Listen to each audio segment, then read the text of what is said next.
Welcome back to the Rami Lavi podcast, and there's a lot of NFL stuff to talk about. There's stuff with baseball. I want to do a Yankee one on this because I have a lot to say about the Yankees. I'm obviously going to talk to Jets with Bilal Powell on the Jets podcast that we do, Flight 29 from Jet Nation. There's a whole lot of stuff, but we have to have another Karl-Anthony Towns and another Knicks conversation. I said on TikTok yesterday, and I don't think this is true, I was like, well, they have to fire Mike Brown. What's the other option? I don't think you can fire another head coach, but Evan Roberts pointed something really interesting out. If they lose the game to the Nets on Wednesday night, Mike Brown's going to get fired. There are some games that James Dolan has in his head where he sees a product and he says, no, this is unacceptable. And the easiest decision to make, again, this is the easiest, doesn't mean it's the right decision, but the easiest decision to make is to fire the head coach. And if they lose at home, their 10th game in 12 games, and they lose to the Brooklyn Nets, who they've beaten 1,000 times in a row at Madison Square Garden after the way they looked the other night on Martin Luther King Day at Madison Square Garden, he's got, and by the way, James Dolan didn't come back to his seat for the second half of that game. He's going to have to make a decision, and the easiest decision to make is to fire the head coach. Less than a year after he was hired, less than a year that they decided, due to media pressure, that Tom Thibodeau wasn't good enough. And by the way, that same media who talked about Tom Thibodeau is now circling back around. The Knicks defense isn't good enough. They don't have their identity that they had under Thibodeau. Well, no shit. As you can tell, I'm frustrated. I have a cold. I've been sick. I actually started because I've been congested. This is the third time this winter that I have a cold, which is ridiculous. Like, I never get sick. And usually I push through it. Maybe because I'm not busy this week and I have something coming up tomorrow, which is going to be fun, which, by the way, I just thought of now. Like, I'm going to have a cold for that. That sucks. Like, it's a kind of a rare opportunity that I'm getting tomorrow. Whatever, not the point. Hopefully we'll get to talk about it at some point on this podcast. Get to do something cool with a pretty big, well-known media company in New York City tomorrow. But I'm going to have a cold for that. And I was thinking, like, why am I sick this winter? And then I realized because I treat my body like shit. I'm morbidly obese. I don't eat well at all. I never work out. So I decided to start working out this week. It's not gone well, to say the least. I decided to start boxing. And shout out Jessie Powell, who is Bilal's wife, who got me into this whole thing. She's an instructor at a place called Rumble. They have them all over the country, but they have them in Louisville, where they live in Kentucky. And they have one right near me in northern New Jersey. So I decided to test it out. They actually had a good price. So I went in and got like a 10-class trial. And I did the first 2 classes. Now, the first class, I felt like I was going to vomit halfway through. It's boxing. And it's some exercise. I don't even know what they call that. What are the workouts called with the weightlifting and stuff like that? I don't know. It's like body workouts. I don't know. Body weight. Not the point. Strength training. Thank you. My producer in the back reminding me it's strength training is what it's called. So the point is that I felt like after like throwing punches at this bag, I felt like I was going to die. I felt like I was going to vomit all over myself. That was day one. Now it happens to be I had terrible sleep the night before. Couldn't really sleep. And so it wasn't a great situation. Plus I'm sick. I don't know if I mentioned. Can you hear my voice? But the second day was a lot better. That was today. But my entire body, it hurts to sit down. It hurts to stand up. Like, what is wrong with me? And then, like, this is only further proving my point that I desperately needed to do this. Like, I treated my body like an absolute dumpster fire for 6 years, the last 6 years, I would say. And it's finally catching up to me. That makes sense. That makes sense. So trying to work on that. But as of tomorrow, I'm going to be on whatever this network is, which you'll find out, hopefully. So I don't know. I have to read the NDA. Did I sign the NDA? 100%. Did I read the NDA? 100% not. I think it's just about until the actual content comes out. I'm probably not allowed to reveal what happens in the content. If that makes sense, it'll make more sense once. But I'm allowed to say like what it is that I'm doing this video. But I just want to leave it ambiguous for now. But I'm going to be fat and I'm going to have a terrible voice when I do this. So great. My big opportunity. I don't even know how I got into any of this. Anyway. So I haven't made videos in a couple of days is the point, and because I sound terrible, and I hate when I sound like this, but I've been doing a lot of the TikTok still, the same thing, and I was just so furious watching them on MLK Day, watching the Knicks, and it's so crazy because I've seen a lot of Knicks basketball. I've seen a lot of New York athletes, and I was trying to think, when a New York athlete stoops as low as Karl-Anthony Towns has stooped to this point, they never come back from it. Athletes who stoop that low in New York City do not come back from it. It doesn't happen. It's impossible. Julius Randle never recovered from the thumbs down. And yes, it got better since then. There was highs and lows, and I think ultimately Knicks fans respect him and love what he did for the franchise and still believe that if Jaime Jaquez doesn't undercut him and he hurts his shoulder in that game against Miami, the Knicks still believe that that team was the best version of this team that we were going to ever see. But getting booed off the floor back-to-back games, Karl-Anthony Towns, it doesn't, like, you can't come back from that. The poor body language, the lack of effort, the blaming everyone else. Like, I don't think there's any roadmap for Karl-Anthony Towns to be a successful New York Knick again, ever. Ever. I don't care who the coach is. And you can't, this is why to me, this is not a head coaching thing. You can't fire Mike Brown. You're going to fire Mike Brown? How many coaches are you going to fire for this guy? Because he's gotten so many coaches in his career fired already. You have to get rid of Karl-Anthony Towns. It's gotten so bad with this team. And look, I've seen a lot of bad basketball. I saw the worst days of the Melo years. I saw the post-Melo era, which was 14-win seasons with some horrid Knicks teams. We're talking about Andrea Bargnani's your best player. Some terrible Knicks teams. Marcus Morris and Aaron Aflalo, like Ron Baker was a fan favorite. Those teams stunk. The lows of the Julius Randle era, which were low. There were ups and downs. We've seen it all. And I watched it all, and I would go to the Garden. I was just talking about how I think MLK Day is such an underrated day at Madison Square Garden because the tourists are gone. It's not Christmas Day. There's no tourists left any there. It's more of like a real New York experience. They still like make it such a holiday there, but it feels like a bigger game, but it also still has like a classic Knicks game feel. If you like, I always talk about this, and I've talked about this on this show. I've talked about on WFN. To me, a national game on TNT, or now it's NBC or Prime or whatever, in the playoffs against the Celtics, to me is not as fun as a Tuesday night in Indiana when Mike and Clyde are on the call. Or obviously the home games are better because then you hear the Madison Square Garden keyboard and the Mike Wolszewski doing the PA, and I like, there's nothing better the crowd chanting defense. And Mike Breen has talked about it, has talked about how it didn't matter when the Knicks were winning 12 games a year. If it was a close game in the fourth quarter, that crowd would get up for these games and get up for these moments because Knicks fans are like no other fans in sports.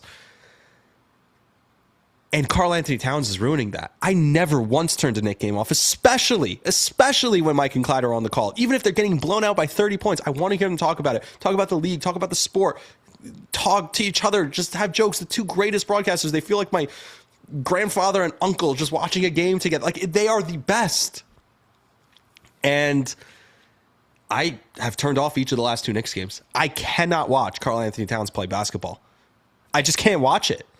It's that bad. I've never experienced that. No matter how bad the Knicks have gotten, and they've been bad most of my life, I've never experienced an athlete that I've consistently wanted to turn every game off. It's every single time.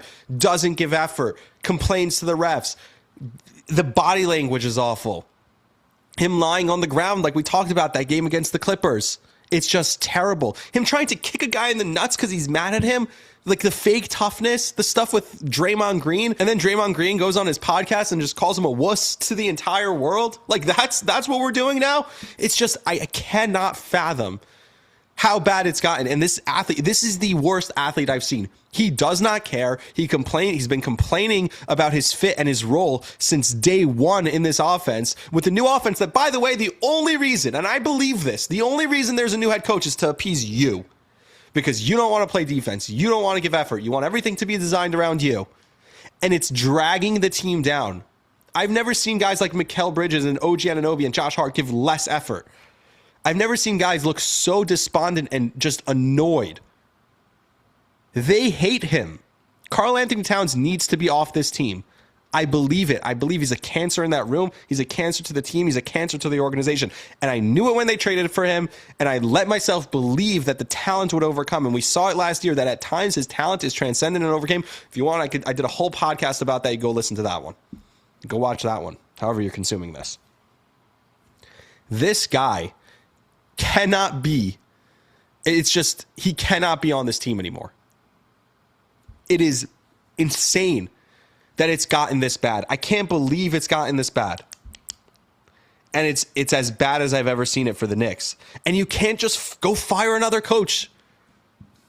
But that's the easier thing to do. The roster, this was your big move. Mikal Bridges and Karl-Anthony Towns, that was your roster flexibility. And now it's almost like you're stuck. Like you've made your bed and now you have to sleep in it. So sleeping in it meant firing Tom Thibodeau. Sleeping in it means likely firing Mike Brown if they lose on Wednesday to the Brooklyn Nets. That doesn't make it the right decision. It's the wrong decision. And what you can't do, you can't just say, well, you know what? Let's hold things, wait till the offseason and figure it out then. You cannot punt on this season. Firing Mike Brown would be punting on the season. Getting a new head coach in here, you're not changing anything. You can't punt on this season. Jason Tatum is hurt. Tyrese Halliburton is hurt. The team this year is in its best position to go to the finals that it's going to be. This is as easy as it's going to get in the Eastern Conference. You can't punt on this season. But if you fire the head coach, you're basically saying, yep, we're punting on the season. Nothing to do about it. You can't do that. And it's a problem. This is a real problem for the New York Knicks right now because the roster can't. Who's going to trade for him? We've heard rumors they're throwing him out there. Look, the thing they have working for them is that Giannis wants to be a Knick, but I don't think that gets done in season. The thing they have working for them is that maybe the Bucks would be willing to listen on Towns, maybe, but he's lowering his value by the day, by the minute. And if it's not Giannis, where else are you going? Is there a possibility with Memphis and Jaren Jackson? Is there a possibility with Portland where you get Drew Holiday, who's a good role piece and can actually help other needs of this team and the defense and intensity and leadership and all the stuff that he would bring, and then you bring someone back, a Jeremy Grant type of player from Portland? But that's what you're getting? You're not replacing the level caliber player that Karl-Anthony Towns is expected to be. And that's when I was listening to Zach Lowe, who's one of the best NBA minds out there, and he suggested something that I think is crazy, but I think it might be what they have to do, and they have a couple of weeks to figure this out before the trade deadline.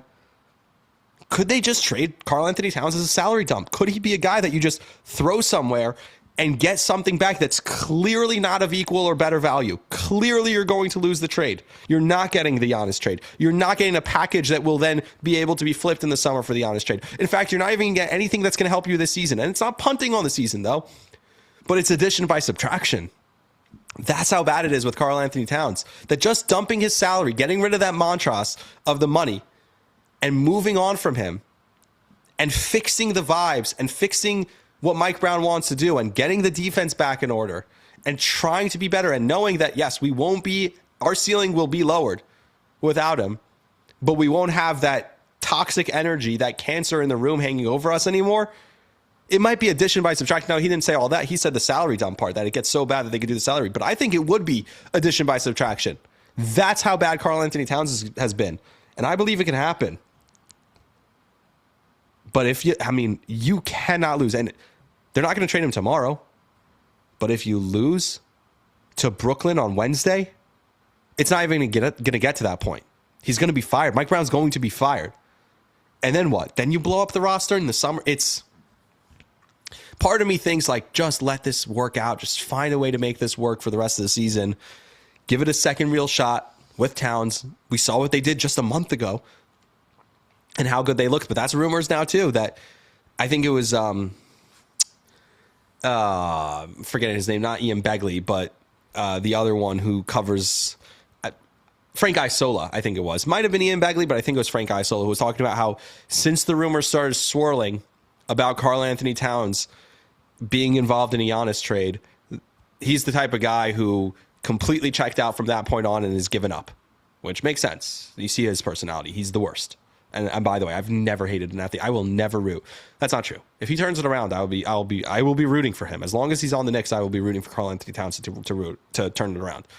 But I don't believe it's ever going to happen. And I will never hate an athlete as much as I hate him when this inevitably goes wrong, because it's not getting fixed. But the rumors were that once he was involved in the trades, there was no coming back from that. He is checked out. He's done. He's done with the Knicks franchise. He's mad at them. That's it. He probably wants the GM fired. You can't do that either. You're not going to cater to Karl-Anthony Towns. I'm sorry. He's just the worst athlete I've ever seen. Of all the prima donna, loser, bitch, baby, wuss-face athletes, he is the worst one by far. Really. Oh, my God, I hate him. And not personally. I wish him nothing but the best. Even though, I don't know, whatever. But if they lose to Brooklyn, like, and part of me wants to just let it happen. Just give it the second year with him and just try and make it to the end of the season. And in the summer, you trade him for Giannis and you figure something out. And by the way, you could give Mikal with him too. He's been no good. Whenever like you expect Mikal to take a step up, like, hey, Jalen's out, step up, take 20 shots in this game. Doesn't step up. He's nowhere to be seen. And his effort's been awful lately too. But if they lose to Brooklyn, I promise you it's going to get blown up. I don't know how. I don't know if they can't just, trade Towns without a trade partner that day. So that can happen in a day. But Mike Brown almost for sure gets fired. If they lose to Brooklyn, all hell's going to break loose on Wednesday night at Madison Square Garden. Speaking of the Brooklyn Nets, though, I do want to talk about this. I've wanted to talk about this on the show for a little bit, and that's a couple of things. The broadcasters who broadcast Nets games, I've been lucky enough to produce for them and work for them a few times. It's Tim Capstraw and Chris Carino, who are two of my favorite people I've ever worked with and two of my favorite people in this industry. They are so good. They're such great people. More than anything else, they are great people. They're mentors. They've talked to me off the air. They want me to be a part of the broadcast. They're so complimentary to me on the broadcast. They're just two of the nicest people. When I've gotten to meet them in person each a couple of times, when I'm working the game, I'm in the studio, they're at the game. But when I've gotten to meet them in person a few times, when I've worked with them at the games, it's just, there are no two people who I admire in this industry as much as I admire Tim Capstraw and Chris Carino, who are just so talented, so good. Their broadcasts are so much fun. It's like them doing a talk show. They're laughing, they're having fun, but the broadcast is mixed in. It's perfect. It's a perfect radio broadcast. It does not get better. Their insight, the word picture, as John Sterling would call it, of the game is perfect, but also the stories and the fun and the laughter and the different things that they're adding, the elements to the game. They are so on top of it. They're so good. And they like working with me, which they've complimented me, and I appreciate that because it means a lot. It's not an industry where you will usually hear from people when things go wrong. You don't hear a lot from people when you're doing something right and you're doing something well. And they have gone out of their way to compliment me behind the scenes and on the air. And that's something that means a lot to me personally. And I love working with them. Tim Capstraw just celebrated his 2000th consecutive game on the Nets broadcast. That's incredible. He hasn't missed a game in 20 something years. Every single game, either on TV or on the radio. That's the Cal Ripken of broadcasting. It's unbelievable in an industry where you get sick, you get a cold. I have a cold right now, where you stay home, stuff like that. And the fact that he's never missed a day in 20 something years is incredible. So that's a great accomplishment. Congratulations to him. And Chris Carino was named the New York Sports Broadcaster of the Year. And you think about this city, and you think about Michael Kay, and you think about Don LaGreca, who calls the Devils games now, and you think about Brendan Burke, who calls the Islander games, and you think about Gary Cohen and Keith Hernandez and all those guys, and you think about Howie Rose and Mike Breen and Ian Eagle. Every single one of these broadcasters, this city, Kenny Albert, is littered with incredible broadcasters, whether it's Bob Papa or Bob Wischusen on the football games. This city is littered with the most talented broadcasters in the country. There's 9 teams, and each one of them has superb all-star level broadcasters, better than any other team in any other city in the country. I truly believe that. That's how good the broadcast is. Even the B teams, when you look at Ryan Rucco, who covers the games he would be an A team anywhere else in the country, but he fills in on the Nets games when Ian's not there. He fills in on the Yankee games when Michael's not there. Like, that's how good the talent is in this city.